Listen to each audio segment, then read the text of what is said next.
ॐ अज्ञानतिमिरान्धस्य ज्ञानाञ्जनशलाकया चक्षुरुन्मीलितं येन तस्मै श्रीगुरवे नमः। श्रीचैतन्यमनोभीष्टं स्थापितं येन भूतले स्वयं रूपः कदा मह्यं ददाति स्वपदान्तिकम्। वन्देऽहं श्रीगुरो श्रीयुतपदकमलं श्रीगुरोन् वैष्णवांश्च श्रीरूपं साग्रजातं सहगण रघुनाथान्वितं तं सजीवं साद्वैतं सावधूतं परिजनसहितं कृष्णचैतन्यदेवं श्रीराधा कृष्णपादान् सहगण ललितान् श्रीविशाखान्वितांश्च। हे कृष्ण करुणा सिन्धो दीनबन्धो जगत्पते गोपेश गोपिका कान्तं राधाकान्तं नमोस्तुते। तप्त काञ्चन गौराङ्गी राधे वृन्दावनेश्वरी वृषभानुसुते देवी प्रणमामि हरिप्रिये। नमो विष्णुपदाय कृष्णपृष्ठाय भूतले श्रीमते भक्तिवेदान्त स्वामी इति नामिने। नमस्ते सरस्वती देवी गौरवाणी प्रचारिणे निर्विशेषाय शून्यवादी पाश्चात्य देशतारिणि। जय श्री कृष्ण चैतन्य प्रभु नित्यानंद श्री अद्वैत गदाधर श्रीवासादि गौर भक्तवृंद। हरे कृष्णा कृष्ण कृष्ण हरे हरे हरे राम राम राम हरे हरे। हरे कृष्ण हरे कृष्ण हरे हरे कृष्ण कृष्ण हरे कृष्ण हरे कृष्णा। हरे कृष्ण। ओके, तो आज जो है हम ईशोपनिषद के दूसरे श्लोक के साथ प्रारंभ करेंगे। उससे पहले कल हम लोगों ने जो पहला श्लोक किया था उसके बारे में कोई वर्णित कर सकता है एक शॉर्ट में, may be in a minute और टू? आप लोग हैंड रेज कर सकते हैं। हरे कृष्ण सुमन माता जी। कृष्ण हरे कृष्ण माता जी। हरे कृष्णा। मुझे ईशोपनिषद के पहले श्लोक में माता जी बताया है कि भगवान पूर्ण है। भगवान की महिमा का इसमें वर्णन बताया है कि भगवान पूर्ण है। प्रत्येक ब्रह्मांड की प्रत्येक चीज जड़ चेतन सब भगवान की ही है और उनके ही द्वारा नियंत्रित होती है। अतः मनुष्य को या जीव को उन वस्तुओं को केवल स्वीकार करना चाहिए जो उनके लिए नियत की गई हैं और बाकी सब वस्तुओं को भगवान का मान के उनको अस्वीकार करना चाहिए। और जो इन बातों को मानता है, भगवान के स्वामित्व को नहीं मानता, वो प्रकृति के नियमों का उल्लंघन करके पाप कमाता है। पाप की जड़ मतलब पाप करता है वो। इससे मानव का विनाश होता है। और इसके विपरीत जो सौम्य मनुष्य होते हैं, मुक्त पुरुष होते हैं, वो राग द्वेष से मुक्त होकर भगवान को अपनाते हैं और भगवत धाम जाने के अधिकारी हो जाते हैं। मेन सार माता जी हमारे हिसाब से तो यही है। और आगे और कोई कुछ और समझाना चाहेगा इस चीज के बारे में? हरे कृष्णा सुंदर प्रभु जी। हरे कृष्णा माता जी। हरे कृष्णा माता जी। ईशोपनिषद जो है वो एक संक्षिप्त उपनिषद है और लगभग गीता भागवत के समान ही है एक प्रकार से, क्योंकि इसमें श्री कृष्ण भगवान के बारे में जो स्तुति की गई है वो ये बताया गया है कि श्री कृष्ण भगवान ही परम ईश्वर हैं और जो भी इस भौतिक जगत में या लौकिक अलौकिक जगत में जो भी है वो सब उन्हीं के द्वारा प्रदत्त है। हम लोग जो भी ब्रह्म जीव हैं वह यह भूल जाते हैं कि हमें जो भी चीजें मिली हैं वो सर्वविदित अपने आप ही हो गई हैं, ऐसा नहीं है। ऐसा बताया गया है कि इसके पीछे मुख्य कारणकर्ता श्री भगवान कृष्ण है और जो मनुष्य है वो अपूर्ण है, क्योंकि उसमें बहुत सारी कमियां हैं। जैसे सबसे पहले वो त्रुटि करता है, मोह करता है, सबसे उसमें धोखा देने की प्रवृत्ति रहती है और इंद्रिय तृप्ति के पीछे भागता रहता है। तो जो भी अपने ऊपर मन में जो भी है, ये माना जाए कि ये सब हम श्री भगवान कृष्ण के द्वारा प्रदत्त जो जगत है उसमें हम वास करते हैं और जितनी भी चीजें हैं वह हम उनको अर्पण करें और ये मान के चलें कि सब उनके द्वारा ही प्रदत्त है। और इसमें जो ईशावास्या का आपने बताया था, तो इसका मतलब था कि मुख्य उपनिवेशों में से यह एक प्रमुख उपदेश है। और परा और अपरा प्रकृति के बारे में बताया था, तो उसमें परा का मतलब है कि जो जीव है वो परा प्रकृति के अंतर्गत आते हैं और पृथ्वी, जल, अग्नि, वायु, प्रकाश और मन, बुद्धि, अहंकार, यह भगवान की अपरा प्रकृति है। और भगवत साम्यवाद का मतलब था कि भगवान की कृपा से प्राप्त सभी सुविधाएं जितनी भी हैं यह भगवत साम्यवाद है और हमें इसमें सबको मिल बांट कर एक सामान्य समन्वय बिठाकर आपस में मिल बांट कर सौहार्दपूर्ण जीवन जीना चाहिए। हमें किसी प्रकार का द्वेष, राग और अहंकार, घमंड, द्वेष ये नहीं करना चाहिए। और अपौरुषेय का मतलब है कि भगवान द्वारा उच्चारित शब्द है ये और बहुत ही शुद्ध शब्द है ये। तो इस तरह से श्री कृष्ण भगवान के बारे में ही स्थिति है। हरे कृष्ण माता जी। हरे कृष्ण। ओके, जो प्रभु जी ने कहा है करेक्ट है, राइट। और कोई पॉइंट बताना चाहेंगे? हरे कुछ कृष्ण नया? आशा माता जी, अगर कुछ और पॉइंट है तो बता सकते हैं। हरे कृष्ण माता जी। हरे कृष्ण। इसमें भगवान जी की जो भक्ति बताया गया है कि भगवान ही सर्वे सर्वा है, वही हर वस्तु के ब्रह्मांड में है। तो जो भी हर वस्तु है उसके कार्यकरण, नियंता, पालक आदि सारे हमारे के कृष्ण ही हैं। और इनकी तुलना जो है अग्नि से भी की गई है। तो अग्नि में ये कि जैसे अग्नि प्रकाश और ताप हमें देती है, तो भगवान अग्नि की तुलना भगवान से की गई है। और जो चेतन शक्ति यानी जीव है वो जो है वो प्रकाश के समान है और ताप जो जड़ वस्तुएं हैं उसकी ताप से तुलना की गई है। तो जिस प्रकार के भगवान ये इसी तरह क्या कहते हैं कि है कि भगवान को हम समझने के लिए इस प्रकार से हम उसे समझ सकते हैं।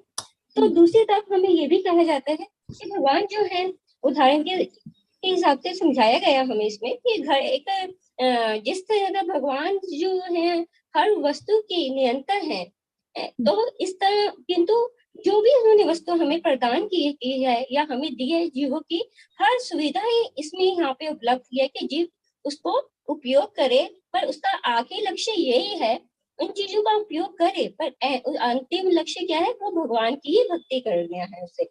और इसे हम इस तरह से भी समझ सकते हैं इसमें कि घर का जैसे एक निर्माण किया जाता है, घर का निर्माण किया जाता है, उसके लिए क्या कर सब चीजों की हमें जो जरूरत होती है, छोटी से छोटी चीजें, कहते हैं कि वो चीजें कौन है? हमारे ईश्वर ही वो से उसका निर्माण करते हैं। किंतु हम उसका क्या है उसे यूज करके उसकी रूपरेखा या दूसरा रूप प्रदान करते हैं। पर इसका मतलब ये नहीं है कि हम उसके मालिक हो जाते हैं। एक तरह से कह लीजिए जो भी वस्तुएं ईश्वर हमें प्रदान करता है उसके हम क्या है एक ट्रस्टी की तरह हम उसे यूज करते हैं। कि ट्रस्टी जैसे कोई भी चीज होते हैं वो किसी भी चीज को उसकी देखभाल तभी तक करते हैं जब तक उसका जो मालिक है उसका नहीं आ जाता है। जब वो आ जाता है तो सारी चीजें हम उसे उसको सौंप देते हैं। इसी प्रकार इस दुनिया में हम जैसे आए हैं तो हम हर चीज का यूज भी करें इसलिए संसार की वस्तुओं में लिप्त होने के लिए, इंद्रिय तृप्ति के लिए नहीं। जैसे मानव क्या एक उसके अंदर एक कह लीजिए कि ये उसकी कमजोरी है, जैसे कि टूटी करता है, मोह करना है, लोगों से मोह हो जाना, लोगों को धोखा देने की प्रवृत्ति, या आप मतलब उसकी मेन है वो इंद्रियों को तृप्त करने के लिए ही कार्य करता है। पर ऐसा नहीं, उसे हर कार्य करना है भगवान ने जो वस्तुएं दी है पर वो किस भाव से करनी है, उसे कृष्ण भावित होकर ही कार्य करना है, तो वे और उनको हम उनको प्राप्त कर सकते हैं। वही हमारा उचित लक्ष्य भी है, होना चाहिए और वो है।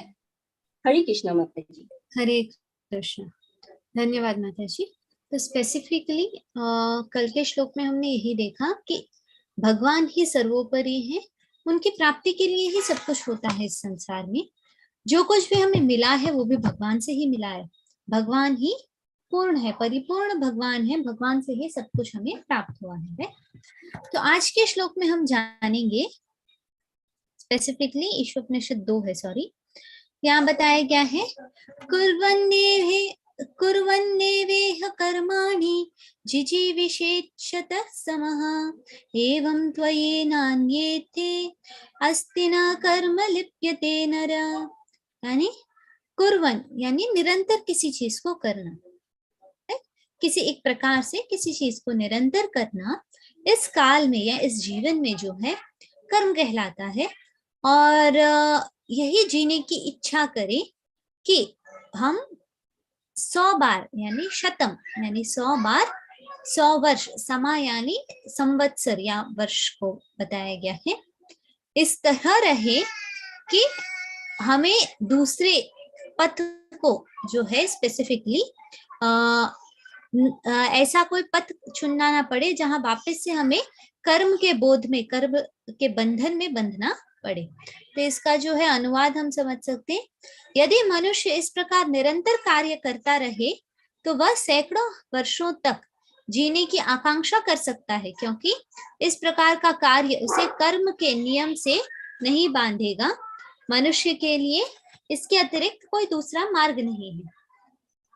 जब हम देखते हैं किसी चीज को करना, भक्ति करने के बारे में भी सोचें तो क्या स्टेट होता है कि हमें ऐसी भक्ति में, ऐसी प्रेममय स्थिति में स्थित होना है जिससे कितने भी हजारों वर्ष, सालों हम लोगों को इसी भक्ति में स्थित होना पड़े, तब भी हमें जो है इस भक्ति कर्म से या भक्ति सेवा में जिसमें लिप्त हैं हम उसमें रहें, बल्कि जो भौतिक कर्म है, उसके नियम है, कर्म फलों के आदि, उससे बंधे नहीं। तो मनुष्य के लिए इसके अतिरिक्त कोई दूसरा मार्ग नहीं है। तो यही सर्वोच्च मार्ग है मनुष्य के लिए कि वो सैकड़ों हजारों वर्षों तक इसी चीज को प्राप्त करने की कोशिश करे या निरंतर इसी चीज का अभ्यास करे कि वो जो है भगवत प्राप्ति कर सके। तो ईशोपनिषद स्पेसिफिकली जो है ईशावास्य होने के बारे में ही वर्णन करता है हर एक श्लोक में। तो ईशावास्य होना यानी क्या है? भगवान द्वारा नियंत्रित होना। तो हम सब यही चाहते हैं ना कि हमारा जीवन जो है भगवान द्वारा नियंत्रित हो, भगवान सर्वोच्च रहे, भगवान की प्राप्ति करें, भगवान के सानिध्य में रहे। ये सारी चीजें जो है इन सब प्रक्रियाओं से, भक्ति के मार्ग से जो है संभव हो पाती है। तो इसका यहाँ वर्णन दिया गया है कि किस प्रकार जो है हम भक्ति में स्थित हो सकते हैं। तो यहाँ क्या बताया गया है कि कोई भी मरना नहीं चाहता। प्रत्येक व्यक्ति जो है जब तक खींच सकता है तब तक अपना जीवन जो है खींचना चाहता है, या तब तक वो व्यक्ति जीना चाहता है। तो इसी प्रकार यहाँ पर बताया गया है कि ये जो प्रवृत्ति है केवल व्यष्टिक रूप से ही नहीं अपितु तो सामूहिक रूप से जाति, समाज, राष्ट्र में भी देखी जाती है। ये एक व्यक्तिगत चीज नहीं है। हर एक व्यक्ति इस संसार में, इस समाज में, इस राष्ट्र में, किसी भी जाति का हो, सबका यही इच्छा होता है कि वो व्यक्ति जो है क्या करे, कितना भी समय उसे मिले इस भौतिक जीवन को जीने के लिए, वो उसे कम ही होता है। वो हमेशा जीना ही चाहता है, मृत्यु कोई चाहता ही नहीं है। तो यहाँ पर वही वर्णन दिया गया है कि समस्त जीवों में विकट जीवन संघर्ष चल रहा है, और ये जीवन संघर्ष किस चीज के लिए है? इस संसार में जीने के लिए। हरे कृष्ण, प्लीज म्यूट योरसेल्फ। तो यहाँ पर बताया गया है कि वेदों का कहना है कि यह बिल्कुल स्वाभाविक है। अगर किसी के अंदर जीने की इच्छा है तो वेदों के हिसाब से ये बहुत ही स्वाभाविक है। तो यहाँ बताया गया है कि जीवात्मा स्वतः शाश्वत है, लेकिन भौतिक जगत में जो है बंधनों के कारण वो बारंबार अपना शरीर बदलता रहता है या देहांतरण करता रहता है एक शरीर से दूसरे में। तो ये सारी चीजें होती किस कारण है? भौतिक जगत में जो बंधन है इन चीजों के कारण। तो इसी प्रकार यहाँ बताया गया है कि जो देहांतरण की प्रक्रिया है वो कर्म बंधन कहलाती है, क्योंकि हम कर्म से बंधे हुए हैं, इसी कारणवश हम लोगों को जो है एक दूसरा शरीर मिल रहा है जीने के लिए। बिना अगर हम कर्म से बंधे हुए नहीं हैं, कर्म से विमुक्त है, तो हम क्या कर्म फल जीने के लिए या क्या कर्म फल प्राप्त करने के लिए हमारा जीवन आवश्यक होगा या वापस से एक और शरीर आवश्यक होगा? बिल्कुल भी नहीं है। तो यहाँ पर वही चीज का वर्णन है कि जो कुछ भी हम कर रहे हैं, जो कुछ भी देहांतरण हो रहा है आत्मा का एक शरीर से दूसरे शरीर में, वो कर्म बंधन कहलाती है, क्योंकि वो कर्म फल प्राप्त करने के लिए ही होती है। तो जीव को अपनी आजीविका के लिए कार्य करना पड़ता है इस पूरे संसार में, क्योंकि ये भौतिक प्रकृति का जो है एक नियम है कि इस संसार में हम हैं तो हमें जो है वो कार्य करना भी पड़ेगा। ये सारे जो इस संसार के नियम कानून है उसका पालन करना पड़ेगा। प्रकृति के नियमों का उल्लंघन संभव नहीं है। जन्म मृत्यु के चक्र में जो है अधिकाधिक बंधे रहते हैं। तो हमें स्पेसिफिकली सोचना क्या है, करना क्या है? तो हमें ये करना है कि हम हमेशा जो है स्पेसिफिकली क्या करें, कर्म बंधन से विमुक्त होने की कोशिश करें और ऐसा कार्य करें जिससे ये कर्म बंधन विमुक्ति संभव हो और कर्मों के बंधन में इस भौतिक जगत में हम बंधे नहीं। तो स्पेसिफिकली जब हम बात करते हैं कर्म के 3 प्रकार होते हैं, करेक्ट? तो कर्म जो है एक निर्धारित कर्तव्य है जिसके अनुसार जो है हर एक कार्य होता है, जैसे कि शास्त्रों में जो वर्णित है। अब तक के सारे शास्त्रों में कर्म का वर्णन है कि हर व्यक्ति को किस प्रकार का कर्म करना चाहिए, किस प्रकार का कर्म त्यागना चाहिए, किस प्रकार से वो कर्म करे तो कर्म बंधन से नहीं बंधेगा, कर्म फलों से नहीं बंधेगा। ये सारी चीजें का वर्णन जो है आप लोगों ने ऑलरेडी भगवत गीता में इन डिटेल पढ़ा है। कर्म योग कृष्ण भावना भावित कर्म, ये दोनों अध्याय में पढ़ा है। और इसके अलावा स्पेसिफिकली जो पहले के 6 अध्याय थे भगवत गीता के, वो कर्म योग के ऊपर थे। तो जीवन के निचले चरणों में कोई तुरंत भक्ति सेवा की गतिविधियों को नहीं अपना सकता है और न ही कोई फलदायी कार्य रोक सकता है। भक्ति में जब तक एक व्यक्ति जो है स्थित नहीं होता, उच्चतर जीवन को प्राप्त नहीं करता। जैसे कि एक अधम भक्त है, नवजात भक्त है, तो वो भक्ति सेवा में जाते ही जो है अपने सारे कर्मों को नियंत्रित नहीं कर सकता। तो यहाँ पर उसी चीज का वर्णन है। कभी भी जस्ट बिकॉज मैं भक्त बन गया एक दिन में सब छोड़ छाड़ के संभव नहीं हो पाता है किसी भी व्यक्ति के लिए। ये जो है स्पेसिफिकली अभ्यास द्वारा ही संभव होता है। छोटे छोटे चीजों से जो है अभ्यास करना होता है। जैसे कि माला जाप का भी जब हम देखते हैं तो एक रात में हम 16 माला का जाप करने नहीं बैठते हैं ना, एक एक करके माला बढ़ाते हैं। एक से पहले कुछ भी नहीं कर रहे थे तो 1 से शुरुआत करते हैं, फिर 2 पे आते हैं या 4 पे जाते हैं, उसके बाद 6 या 8 करते हैं, उसके इस तरह से जो है, या एक एक माला से इंक्रीज करने वाले भी हैं। तो ये सारे जो है स्पेसिफिकली पॉसिबल होती हैं हर एक व्यक्ति के लिए। तो यहाँ पर इसी चीज का वर्णन है कि एक निचले चरण में स्थित जो भक्त है वो एक रात में सब कुछ जो है उच्चतर स्थिति को प्राप्त नहीं करा सकता है। हर चीज जो है लिमिटेड वे में ही संभव हो पाती है। तो उसका यहाँ वर्णन दिया गया है।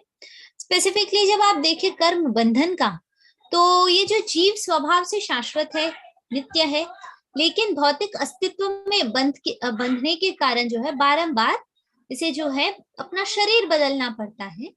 और इस प्रक्रिया को जो है आत्म का देहांतरण या कर्म बंधन के रूप से जानते हैं। और ये कर्म बंधन या आत्मा का देहांतरण किस चीज के अधीन है? हमारे कर्मों के अधीन, हमारे अंदर पनप रहे भौतिक गुणों के अधीन। हम जो करते हैं इन गुणों में स्थित होकर उन चीजों के माध्यम से ही जो है हमारा अगला शरीर निर्धारित होता है। तो कई सारे ऐसे वाद हैं जिसके क्या बोलते हैं बेसिस पे जो है हम कहते हैं परोपकारिता हो, समाजवाद हो, साम्यवाद हो, राष्ट्रवाद हो और मानवता का जो वाद है, ह्यूमैनिटी का, ऐसे विभिन्न वाद है जो कर्म बंधन के बहुत ही आकर्षक रूप है। परोपकारिता, हम सब व्यक्ति पुण्य कर्म करने में बहुत मतलब मानते हैं, तो ये मोरोवर परोपकारिता है। ऐसा नहीं है कि ये करना नहीं चाहिए, परंतु हम सिर्फ और सिर्फ अपना जीवन इसमें जो है स्थित ना करें। हम जो परोपकारता कर रहे हैं, पर उपकार, किसी और व्यक्ति के लिए उपकार करना, क्या वो व्यक्ति हमारे उपकार के लिए जो है लायक है, इस चीज का भी हमें जो है ध्यान में रखना होता है। जब हम दान देते हैं किसी व्यक्ति को, तो हमें ये पता होना चाहिए ना कि वो सुपात्र है या नहीं, वो किस चीज के लिए कर्म करने वाला है।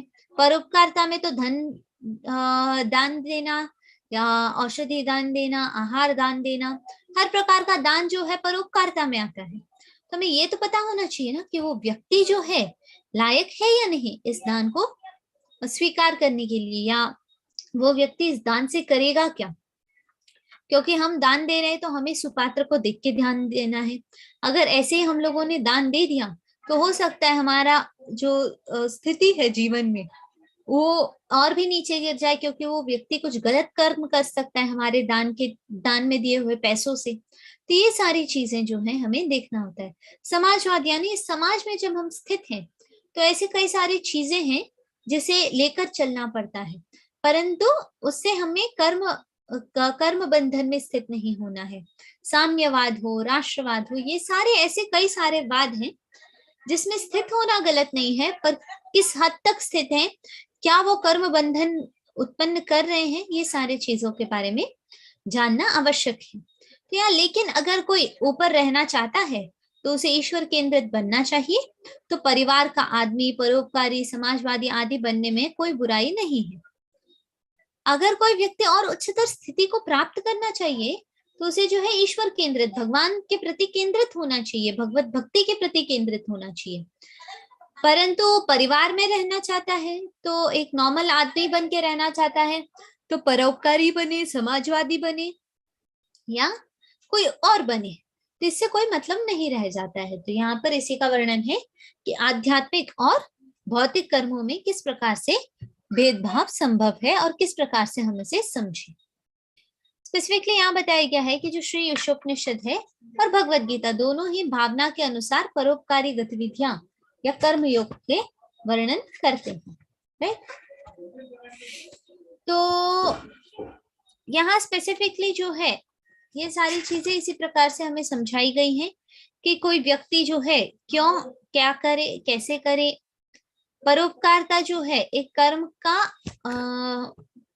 एक भावना है कर्म की, या एक ऐसा कर्म है सकाम कर्म के अंदर जहां हम फल की इच्छा से करते हैं, परोपकार कर रहे हैं, फिर भी हम इच्छा क्या कर रहे हैं, एटलीस्ट हम सेल्फलेस होके भी करें तो हम एटलीस्ट किसी चीज की तो इच्छा कर रहे हैं, अरे मैं जिसको जो दान में दे रहा हूँ वो सुखी रहे या उसकी जो प्रॉब्लम्स है वो सॉल्व हो जाए। ये सारी हमारी इच्छाएं हैं या हम ये फल चाहते हैं। इन रियलिटी हमें क्या सोचना चाहिए, वो सारे भगवान के ही भक्त हैं या भगवान के ही संतान है, भगवान की ही रचनाएं हैं इस संसार में। तो हमें जो है स्पेसिफिकली क्या करना चाहिए, ये सारे जो चीजें हम कर रहे हैं ये सारे फलदायी गतिविधियों में ही आते हैं, तो ये वर्णन जानना चाहिए।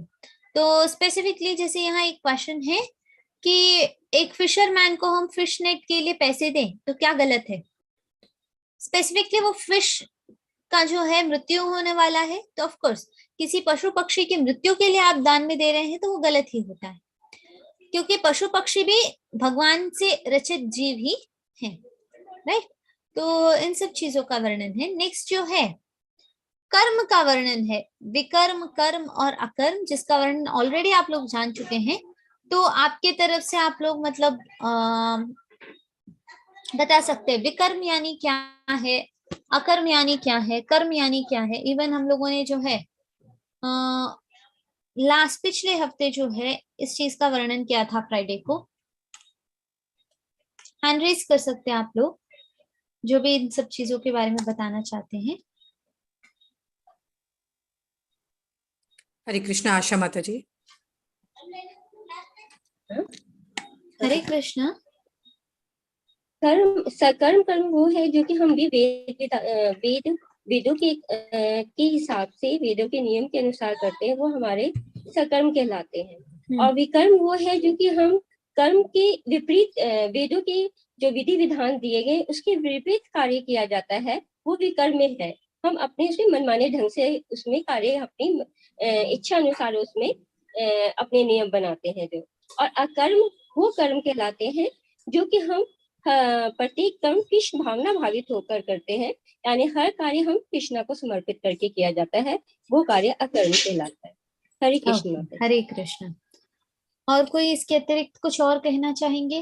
कुछ नया एक्सप्लेनेशंस आपके हिसाब से विकर्म अकर्म कर्म क्या है? आप किस तरीके से, किस उदाहरण के साथ इन सब चीजों को जो है प्रदान करेंगे हमें?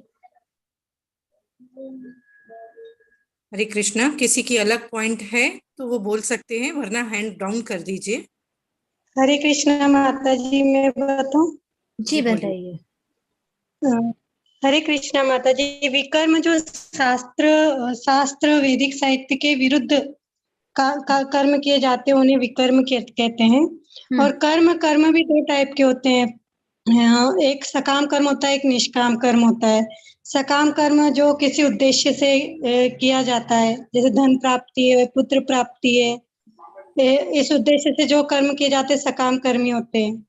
और निष्काम मतलब बिना किसी स्वार्थ जाने उस कर्म को करना निष्काम कर्म कहलाता है। और यदि निष्काम कर्म में कृष्ण भावना अमृत जोड़ दे तो वह अकर्म बन जाता है। और कृष्ण भावना अमृत मतलब कृष्ण को केंद्र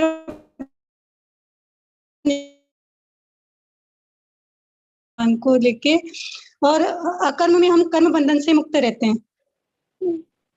हरे कृष्ण। ओके, हरे कृष्णा। और किसी को कुछ कहना है कर्म के बारे में? हरे कृष्णा माता जी, कर्म होता है फ्रूटिव एक्टिविटीज, और विकर्म होता है कि अगेंस्ट द वैदिक इंजंक्शंस, जो वेदास में लिखा है उसके अगेंस्ट। एंड जो अकर्म होता है वो you are performing the action with full knowledge without letting the doership enter your mind. कर्म कर रहे हैं पर अपने अंदर कर्तापन का भाव नहीं आ रहा, और बस करी जा रहे हैं कि कृष्ण भावना अमृत में, that I am doing it for the service of the Lord and may the fruit of this service be rendered to the Lord, and I am just an instrument of the Lord. Lord is doing it through me and the enjoyer of this activity is the Lord himself. That is a karam. Okay okay. और किसी को कुछ उदाहरण देना है तो आप लोग चैट बॉक्स में भी डाल सकते हैं। हरे कृष्ण माता जी। हरे कृष्णा। मेरे हिसाब से कर्म है जो शास्त्र विधि से कार्य किए जाते हैं। और अकर्म है जो कर्म हमें जन्म मृत्यु के चक्र से मुक्त कर सके। और विकर्म वो है जो हम अपनी स्वतंत्रता से उसका दुरुपयोग करके करते हैं, तो हम फिर अधम योनियों में जाते हैं। हरे कृष्णा माता जी, मैं एग्जाम्पल बताऊं माता जी? ये जो नीचे पिक्चर दी हुई है माता जी, जैसे ये चोर है तो ये कुछ चीज चुरा रहा है जो कि हमें नहीं करना चाहिए। जो विकर्म है, जो से मतलब और कर्म जैसे हम यज्ञ वगैरह जो कर्म कांड से जुड़े रहते हैं। और अकर्म जो भगवान की प्रसन्नता के लिए भगवान की प्रेमा भक्ति में सेवा करके जो कर्म किए जाते हैं वो अकर्म कहलाते हैं। जैसे नारद मुनि है, वो हमेशा नारायण नारायण जपते भगवान के प्रसन्नता के लिए काम करते हैं। Okay, correct. तो स्पेसिफिकली हाँ, मुझे चैट बॉक्स में एक आंसर आया है, अकर्म भी दो प्रकार के होते हैं। इन रियलिटी बिना कोई कर्म किए कोई व्यक्ति इस संसार में रह नहीं सकता। हम जो कुछ भी कर रहे हैं, हम बैठे भी हैं तो वो एक कर्म है, हम सो भी रहे हैं तो वो भी एक कर्म है। तो कुछ भी न करना एक मतलब that's something impossible in this material world. तो अकर्म को जो है हम आध्यात्मिक कर्म के रूप से जान सकते हैं। Specifically I think I have a thing to show you people. जो विकर्म है कहीं ना कहीं बुरा कर्म है। आई थिंक आप लोग को ये दिख रहा है अभी। अच्छा कर्म जो है वो कर्म में आता है या सकाम कर्म में आता है। और यहाँ आप लोग देख सकते हैं नेक्स्ट है बुरा कर्म जो विकर्म में आता है। और ये जो कृष्ण कर्म है या आध्यात्मिक कर्म ये है अकर्म। तो स्पेसिफिकली अच्छा कर्म, बुरा कर्म और कृष्ण कर्म। ये 3 प्रकार से जो है कर्म योग संभव हो पाता है, राइट। अच्छा कर्म, बुरा कर्म, आध्यात्मिक कर्म या कृष्ण कर्म। अकर्म स्पेसिफिकली जो है आध्यात्मिक कर्म को जो है प्रदर्शित करता है। विकर्म यानी बुरा कर्म, अच्छे कर्म जो है सकाम कर्म के अंडर आते हैं, राइट। तो यहाँ स्पेसिफिकली मैं वापस से स्क्रीन शेयर करती हूँ, हम जहाँ थे वहां पर वापस कंटिन्यू करेंगे। तो स्पेसिफिकली जो है ये विकर्म जिस हिसाब से यहाँ बताया गया है, वैदिक साहित्यों का पालन किए बिना अवक्रमित होने का जोखिम हो, जहां पर जो है जो कर्म है उससे हमें और ज्यादा नीचे गिर जाना, इसका वर्णन है। फिर है निचली प्रजाति को प्राप्त करना, साधु द्वारा सराहना नहीं किया गया है। लोभ के प्रभाव से जो है हार जाना, और जीवन का उद्देश्य जो है विकर्मियों में कुछ भी नहीं होता है, आध्यात्मिक प्रगति का जो है कोई इच्छा नहीं होता है, उद्देश्य नहीं होता है। तो स्पेसिफिकली कर्म में जो है वेदों का पालन करना, पवित्र स्वर्ग को प्राप्त करने की इच्छा, देवताओं के शरीर को प्राप्त करने की इच्छा होती है, सकाम कर्म करने से जो प्राप्त होती है। और अंततोगत्वा जन्म मृत्यु के चक्र से इन्हें मतलब फ्रीडम तो नहीं मिल जाती, मुक्ति नहीं मिलती है। इसलिए जब इनकी जो पुण्य रूपी मनी है, पुण्य रूपी जो धन है इनके पास स्वर्ग लोक में बिताने के लिए, तो वो धन के पूर्ण होते ही वापस इन लोगों को जो है मर्त्य लोक या इस पृथ्वी लोक पर जन्म लेना होता है। वही अकर्मी यानी जो आध्यात्मिक कर्म कर रहे हैं, कृष्ण कर्म कर रहे हैं, वो कृष्ण की भक्ति सेवा के मंच पर आए हैं, और फलदायी गतिविधियां जो है उन्हें बांधती नहीं है। इसका अर्थ है कि पुनर्जन्म जो है, इस चीज का वर्णन वो लोग जानते हैं, पुनर्जन्म क्यों होता है, शरीर में बार बार देहांतरण क्यों होता है एक शरीर में आत्मा का, ये सारा वर्णन जानते हुए वो लोग जो है और बेहतर स्थिति को प्राप्त करने की कोशिश करते हैं। स्पेसिफिकली अकर्म जो है आध्यात्मिक कर्म के बारे में ही बताया गया है। इवन भगवत गीता में अकर्म यानी कुछ भी नहीं करने का वर्णन कहीं पर भी दिया नहीं गया है। एक बार वापस से आप लोग क्रॉस चेक कर लें, राइट। तो ये जो अकर्म है ये हमें ये जो जन्म मृत्यु का चक्र है इससे हमें छुटकारा देती है, मुक्ति देती है। तो स्पेसिफिकली यहाँ बताया गया है कि श्री ईशोपनिषद में जो है हमें अपनी ऊर्जा को या हमारी शक्तियों को ईशावास्य, यहाँ ई जो है मिसिंग है, ईशावास्य की भावना से लगाने का उपदेश देता है कि कैसे हम जो है भगवान के प्रति नियंत्रित हो, भगवान के सानिध्य को प्राप्त करें, उसका उपदेश जो है ये ईशोपनिषद देता है। और उतने व्यस्त होने के कारण हम कई कई वर्षों तक जो है जीने की इच्छा कर सकते हैं।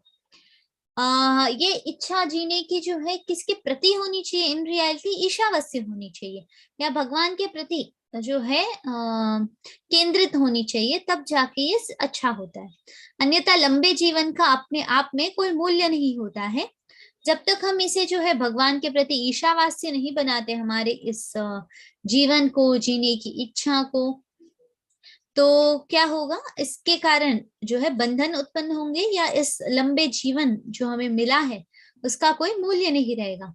जैसे एक पेड़ सैकड़ों और सैकड़ों वर्षों तक जीवित रह सकता है, लेकिन लंबे समय तक पेड़ों की तरह जीना या धौकनी की तरह जो है सांस लेना, धौकनी यानी जो बेलो कहते हैं ना, जिससे पुराने काल में जो है जो ब्लैक स्मिथ होते थे, लोहार होते थे, लोहार इसका प्रयोग करते थे अग्नि को प्रज्वलित करने के लिए। अग्नि जो प्रज्वलित अग्नि है उसे और ज्यादा जो है हवा देने के लिए बेलो की प्रयोग करते हैं वो लोग। तो उससे बेलो भी मतलब कहीं ना कहीं हवा लेता है, सांस लेता है, तो वो ऐसा ही हो जाएगा। या हम समझे सुअर और कुत्ते की तरह बच्चे पैदा करना या सिर्फ और सिर्फ एक इंद्रिय तृप्ति के प्रति, इंद्रियों को तृप्त करने की इच्छा से इस संसार में रहना, या ऊंट की तरह खाने का कोई मतलब नहीं है, उस प्रकार से खाना। तो ये सारा जो जगत है इसमें अगर हम रुचि नहीं दिखाते आध्यात्मिक प्रगति की, भगवान के सानिध्य को प्राप्त करने की, तो इससे जो है हमें कुछ भी नहीं प्राप्त होने वाला। ये जीवन जो है अमूल्य हो जाता है, बिना किसी मूल्य का हो जाता है। इसका कोई मतलब ही नहीं रह जाता है, तो इसका यहाँ वर्णन है।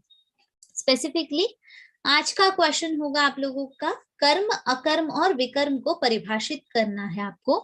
स्पेसिफिकली सिर्फ और सिर्फ ईशोपनिषद के प्रयोग से नहीं, भगवत गीता में जाए, ढूंढे, और ये 3 शब्द जो है कर्म अकर्म और विकर्म, इसके बारे में जो कुछ भी बताया गया है गीता में आप समझिए, या आप और कोई जो ग्रंथ है हमारे, भक्ति रसामृत सिंधु हो, ईशोपनिषद है, उपदेशामृत है, इसके अलावा जो है और भी ग्रंथ है, चैतन्य चरितामृत में, भागवत महापुराण में, कहीं से भी आपको जो भी रेफरेंसेस आते हैं, आप लोग जो है कर्म अकर्म और विकर्म के बारे में लिख सकते हैं। और भगवत गीता के अलावा और ईशोपनिषद के अलावा आपको जहां जहां रेफरेंसेस मिलते हैं कर्म अकर्म और विकर्म के बारे में, तो आप लोग जो है स्क्रीनशॉट्स निकाल कर या लिख कर जो है हर्षा माता जी को एक पिक्चर सेंड कर सकती है, जो ग्रुप में सबके साथ शेयर होगा। ये एक ग्रुप एक्टिविटी की तरह है, जो हर एक को बेनिफिट करने के लिए हम रखेंगे। कर्म अकर्म और विकर्म, ये 3 एक ही प्रश्न है इस श्लोक में से। आपके पास ऑलरेडी 1 वीक है, राइट? तो ये जो 1 वीक के समय से आपको क्या करना है, ये 3 जो है, इन तीनों का वर्णन ढूंढना है, और जो कुछ भी आपको लगता है इसमें से मुझे इस चीज का वर्णन मिला है, तो वो श्लोक रेफरेंस के साथ और उसके ट्रांसलेशन के साथ आप लोग जो है हर्षा माता जी को सेंड कर दें, तो वो ग्रुप्स में डाल देंगे। ओके, क्योंकि अगर मैंने ग्रुप ओपन किया तो एज यूजुअल जो है बहुत बार बताने के बावजूद जो है गुड मॉर्निंग गुड इवनिंग के मैसेजेस या हरे कृष्णा के मैसेजेस ही ज्यादा मिलते हैं, तो कुछ बेनिफिशियल होना चाहिए, इसीलिए ये एक छोटा सा एक्सरसाइज है आप सबके लिए, जो आपको करके आना है, राइट? जहां से भी आपको श्लोकों का वर्णन मिलता है कर्म अकर्म विकर्म के बारे में, सब कुछ ढूंढें और पोस्ट करें। अगर आज की कक्षा के प्रति आप लोगों को कोई भी डाउट है तो आप लोग पूछ सकते हैं। बहुत छोटे छोटे श्लोक हैं, बहुत छोटा छोटा इसमें जो है नॉलेज है, या कहीं बहुत कम नॉलेज है, तो इतना ही है कि जस्ट आप जो कुछ भी है इसमें नॉलेज, इसका वर्णन आपको एटस्ट्रेट समझ लेना है। कि हरे कृष्ण हर्षा माता जी, अनम्यूट कर लीजिए प्लीज। हरे कृष्णा, मेरी आवाज आ रही है? आ रही है माता जी, आ रही है जी माता जी, आ रही है। ओके, हरे कृष्णा ज्योति माता जी। हरे कृष्णा माता जी। माता जी, अभी आपने बोला था ना कि हमें दान देने से पहले ये देखना चाहिए कि कौन उत्तम पात्र है या कौन नहीं है, तो मतलब कि वो आपने मनी रिगार्डिंग मैटर्स में बोला था, हम ईटेबल्स से तो हेल्प कर सकते हैं? ऑफ कोर्स कर सकते हैं, but in ISKCON we are told to follow the 4 regulative principles, जिसमें आता है कि नॉनवेज नहीं खाना। अगर आप स्वीट कॉज कर रहे हो, कोई गरीब बच्चा बोले दीदी मुझे आमलेट खिला दो, एंड आप उसे कहो कि बेटा कुछ और खा ले, तो वो कहता है नहीं मुझे यही खाना है, तो उस केस में मतलब कि व्हाट टू डू?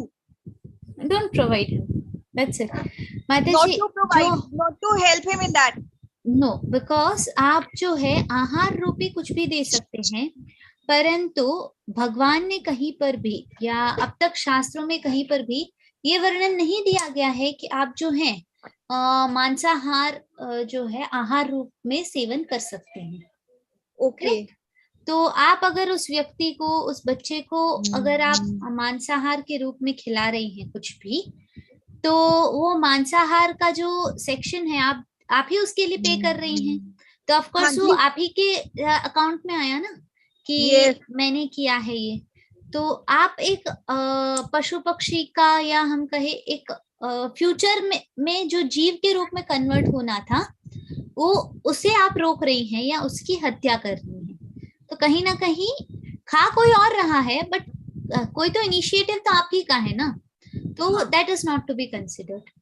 और जब हम बताते हैं घर में फैमिलीज में कई सारे ऐसे इश्यूज होते हैं स्पेसिफिकली कि मतलब वाइफ्स नहीं खाती है, फैमिली के लिए खिलाना पड़ता है, तो इसका स्पेसिफिकली हम ये समझ सकते हैं कि इवन दैट इज रॉन्ग, क्योंकि वाइफ कुक करके खिला रही है, दैट इज रॉन्ग। तो स्पेसिफिकली जो है वाइफ कैन डिने दैट, बनाने से भी इनकार कर सकती हैं, but many families do not accept it.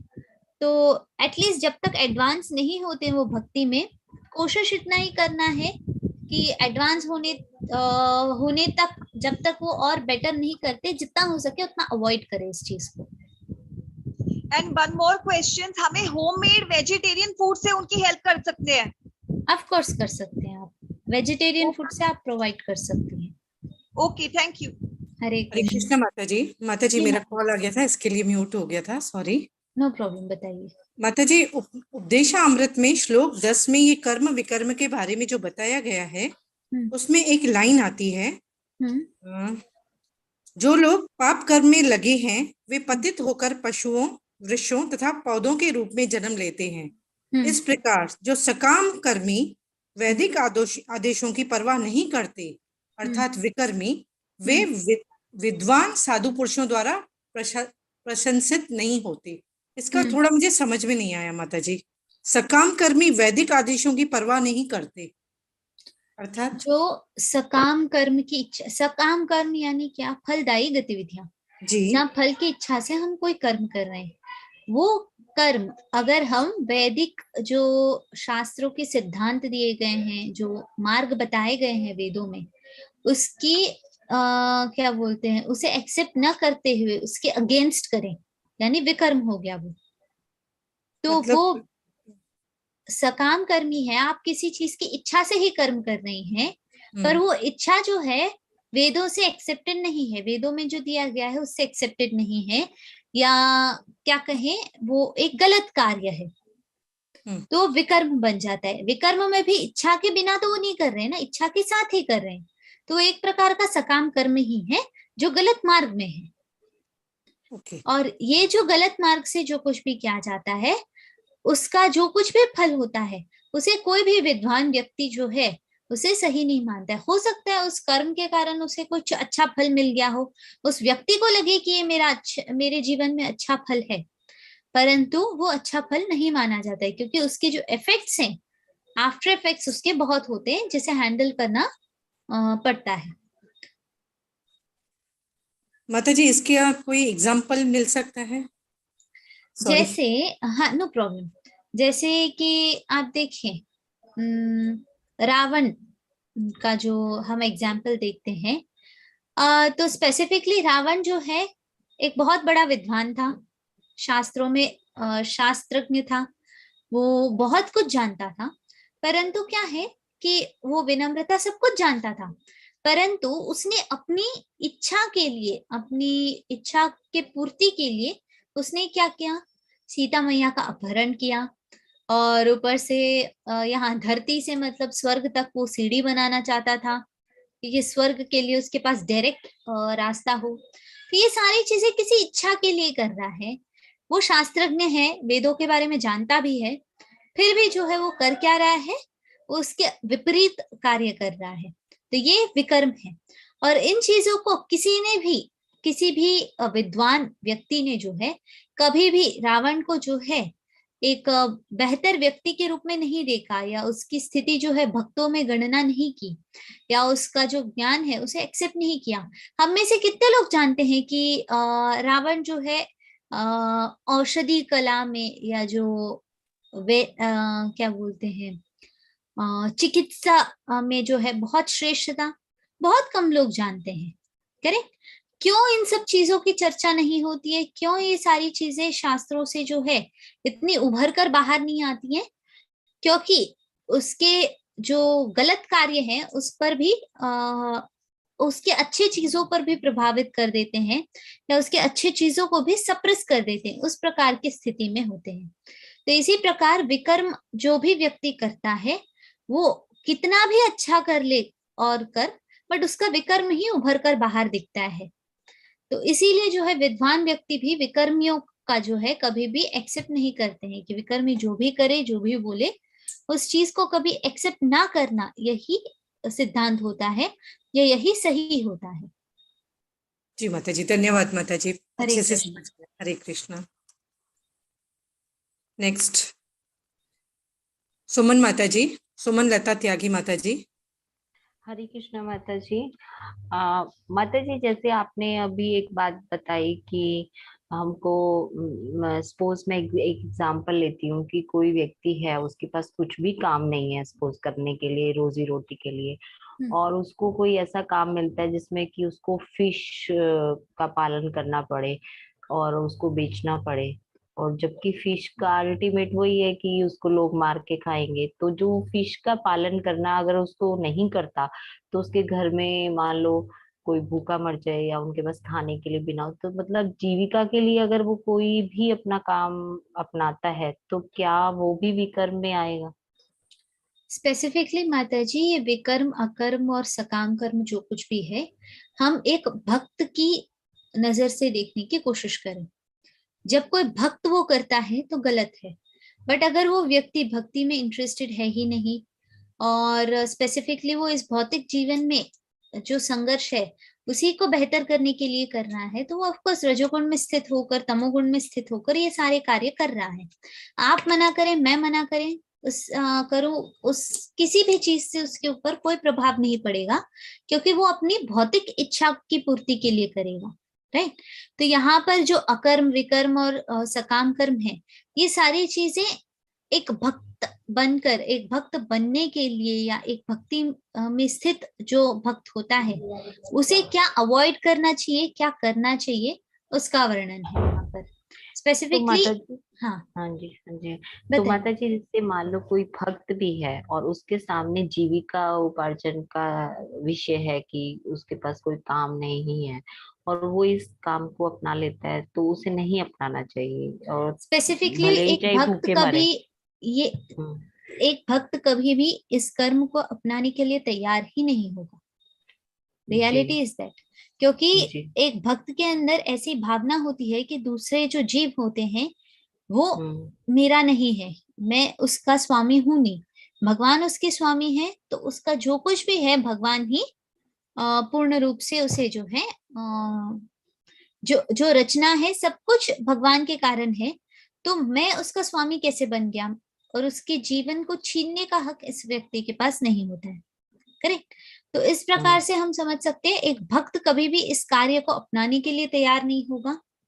अगर वो अपना रहा है तो इन रियलिटी वो भक्ति की भावना में स्थित नहीं है। और जो एक भक्त है उसको रोजी रोटी का ही है, तो इवन मंदिर में जब काम करेगा, मंदिर में सेवा भी करेगा, तो उसकी रोजी रोटी उसे मिल जाएगी। तो उसे ये स्पेसिफिकली यही काम करना आवश्यक नहीं हो जाता है वहां पर। जी माता जी। माता जी, पिछली, हाँ, मैं न्यूयॉर्क में थी, तो उसमें थोड़ा आने जाने में मेरी पिछली लास्ट की 2 क्लासेस मिस हो गई है, तो उसका रिकॉर्डिंग मिल जाएगा क्या? NOI से मैंने कुछ रिकॉर्डिंग्स की हैं, आई थिंक मिडिल से की है, तो वो रिकॉर्डिंग्स मैं आपको प्रोवाइड कर दूंगी आज प्लेलिस्ट में, आप चेक कर लीजिए। और उसी वजह से मेरा थोड़ा लास्ट का एक असाइनमेंट डिले हो गया, तो उसको मैं इस हफ्ते दोनों इकट्ठे कर सकती हूँ? यस, आप कर सकती हैं। माता जी, मैंने वो न्यूयॉर्क में एक जगन्नाथ रैली अटेंड की थी, वहां मुझे बहुत आनंद आया। और जो प्रभुपाद जी ने जो फर्स्ट ब्रुकलिन में जो मंदिर टेम्पल बनाया और वहां के भक्तों से भी मिले, तो इतना अच्छा लगा वहां पर कि वो लोग हमसे ज्यादा भक्ति में हैं वो लोग, जबकि उनको लैंग्वेज भी इतना स्ट्रांग नहीं है, संस्कृत हिंदी, बट वो कृष्णा भक्ति में इतने इन्वॉल्व हैं कि देख के आनंद आ गया, बहुत अच्छा लगा। हरे कृष्णा। हरे कृष्णा। नम्रता माता जी। हरे कृष्णा माता जी, दंडवत प्रणाम। हरे कृष्णा माता जी। वो जो कल बताया था ना आपने भागवत सामवाद, वो मुझे थोड़ा सा कर दीजिए एक्सप्लेन। स्पेसिफिक है, आप एक बार उसे ढूंढने की कोशिश कीजिए। स्पेसिफिक किया था मैंने, हाँ मैंने समझा भी, लेकिन मुझे ऐसे लग रहा कि मैंने जो समझा है वो ठीक है कि नहीं है। मैंने पढ़ा पूरा।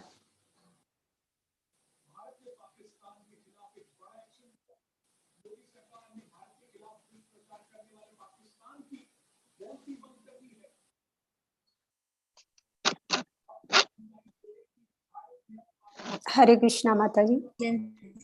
है राइट। आवाज ही नहीं आ रही थी आपकी। हरे कृष्णा, अभी आ रही है आवाज? हाँ अभी माता जी। जी बताइए माता जी। मैं वो बोल रही थी कि मैंने पढ़ा है और मुझे ऐसा लग रहा है जो मैं समझ रही हूँ ना वो सही है कि नहीं है। ओके, भागवत साम्यवाद के ऊपर ना। ओके, मैं जी समझाती हूँ, माता by the end of class मैं बताती हूँ। मैं सारे जी। प्रश्न ले लेती हूँ तब तक, उसके बाद मैं जी explain माता जी। करूंगी इसके बारे में। जी, हरे हरे कृष्ण। कृष्ण। हिमाली माता जी। एक मिनट। माता जी दंडवत प्रणाम। हरे कृष्ण। हरे कृष्णा। जी, मेरे दो सवाल हैं। एक तो सबसे पहले अभी आपने बताया कि जो ये सवाल आपने दिए है उसका स्क्रीनशॉट लेकर हर्षा माता जी को ग्रुप में देना है, तो फिर असाइनमेंट में सबमिट करना है कि नहीं करना है?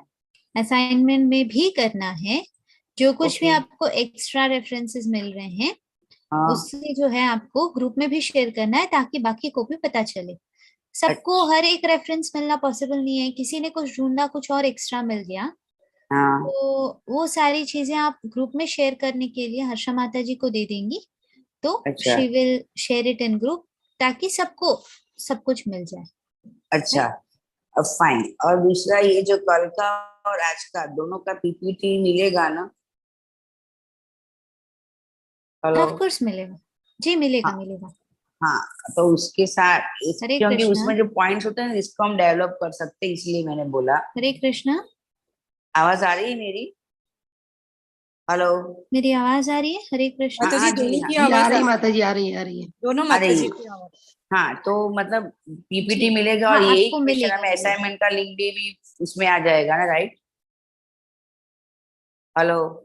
हरे कृष्ण। महालक्ष्मी माता जी पूछ रहे हैं हाँ, कि पीपीटी में सब आ जाएगा ना? असाइनमेंट का यस लिंक यस, नहीं सब आ होगा? जाएगा, सब आ जाएगा। जी ठीक माता जी। ठीक एज ठीक मैम, जैसे अब बस तक बस। जैसे मिल रहा है उसी तरह आ हाँ, जाएगा। ठीक है मैम। हरे कृष्णा, हरे कृष्णा, हरे बस कृष्ण। धन्यवाद। हरे कृष्ण। हरे कृष्णा। रमेश प्रसाद प्रभु जी।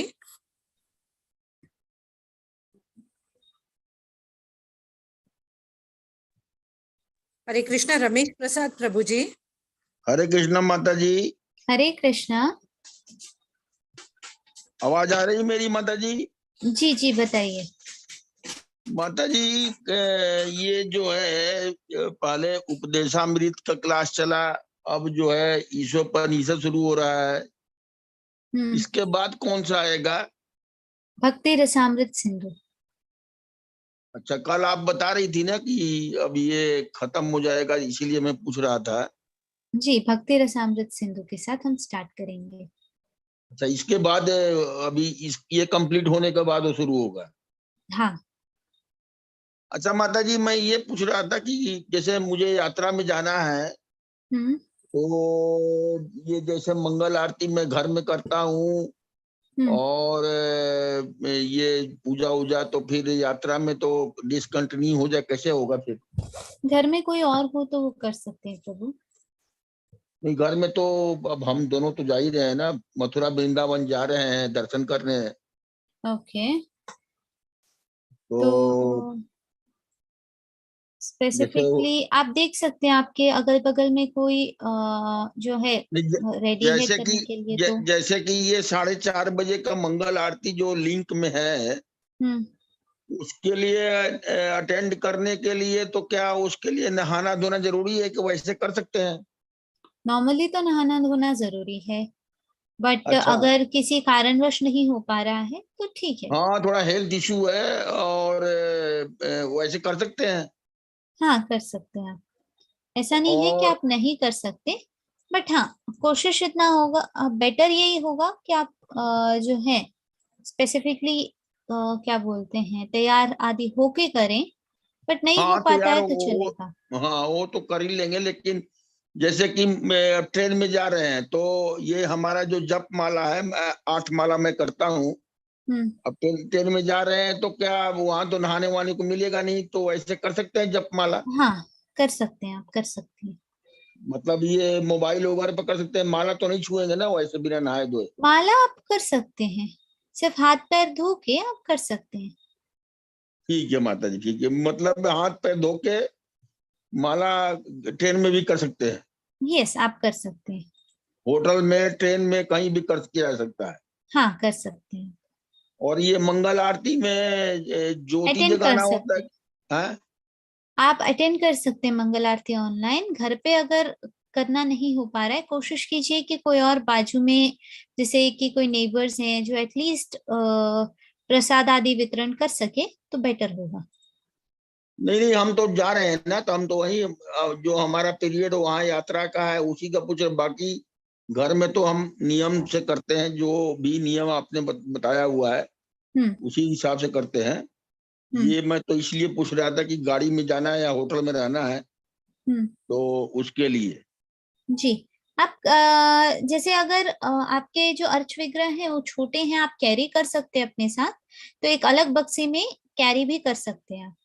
अगर नहीं हो पाता है तो आप जो है क्या बोलते हैं, जस्ट किसी और को कह दीजिए। अगर मतलब प्राण प्रतिष्ठित है तो ये जरूरी होता है कि किसी और को कह के एटलीस्ट भोग वितरण करा दे, ये सब कुछ करा दे।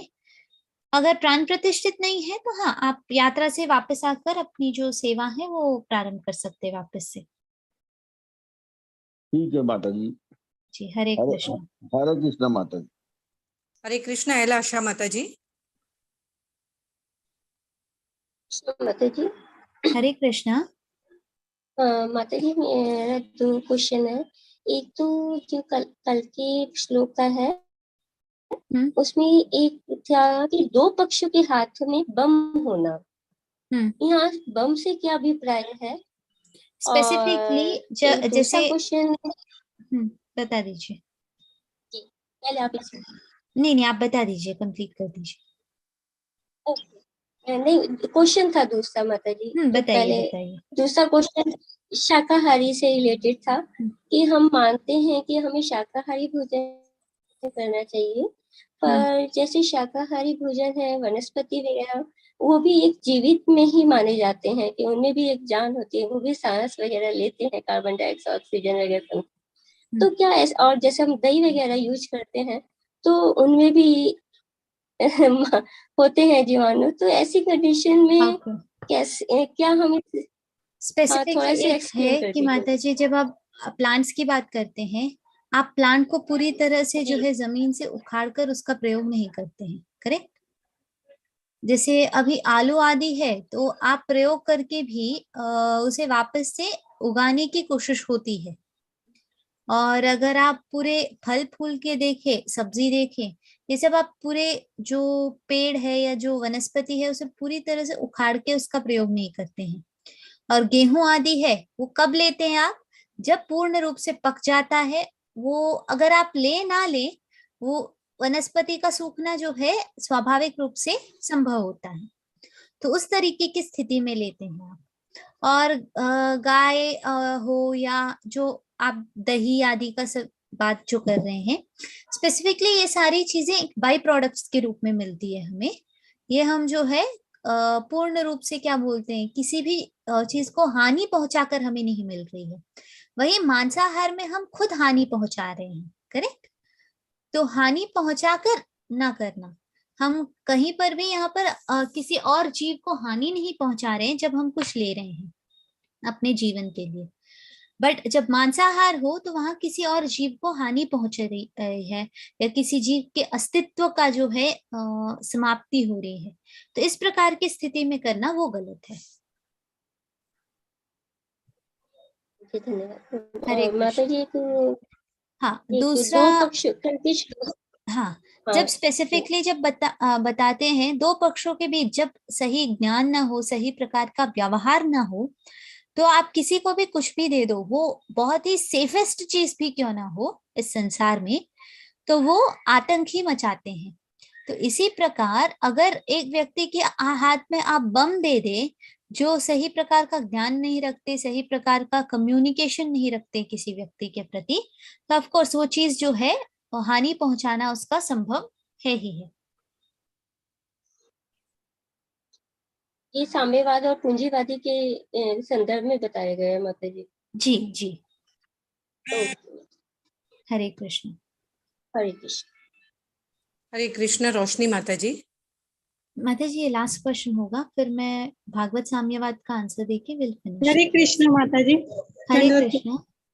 माता जी, जैसे दान की बात हुई तो जैसे धन, एक तो धन के विषय में दान होता है, और एक हम जो शादी में कन्यादान करते हैं, एक वो दान भी होता है ना। जहाँ तो धन है तो फिर तो हम जीता जाता है इंसान देते हैं। तो उस विषय में कैसे? स्पेसिफिकली माता जी जब हम बात करते हैं दान की, तो वर्णन ये है कि जीता जागता भी दान कर रहे हैं, तो हम यहाँ पर जो है क्या कर रहे हैं, किसी को जो है हानि नहीं पहुंचा रहे हैं। दान के रूप में बात करें, वो स्पेसिफिकली ऊपर से एक तो क्या बोलते हैं, स्वीकृति के साथ होती है। जिस व्यक्ति का दान हो रहा है उसकी स्वीकृति से ही होती है कन्यादान। और इसके पीछे का जो है पीछे there is a long things to speak about. तो मे बी कल जो है क्लास से पहले या क्लास होते ही विल स्पीक अबाउट कन्यादान, जहां पर हम कंप्लीट जो डिटेल्स है उसके बारे में वर्णन करते हैं। राइट, चलेगा ना? हरे कृष्णा। ओके जी। तो स्पेसिफिकली यहाँ पर जो है हम समझ सकते हैं कि जो साम्यवाद की बात हो रही है, कल हम लोगों ने जो है भागवत साम्यवाद का वर्णन समझा है। तो यहाँ स्पेसिफिकली जब साम्यवाद है, वो ऐसे किसी चीज को वर्णित करता है जहां पर जो है हर चीज किसी व्यक्ति के स्वामित्व या नियंत्रण के अंडर होती है, वो है साम्यवाद। जहां कोई किसी व्यक्ति के अंडर होता है और वहां हर एक व्यक्ति को जो है समान भाव से एक्सेप्ट किया जाता है। हर एक जो जीव है उसे समान भाव से एक्सेप्ट किया जाता है। यहाँ भागवत साम्यवाद यानी क्या?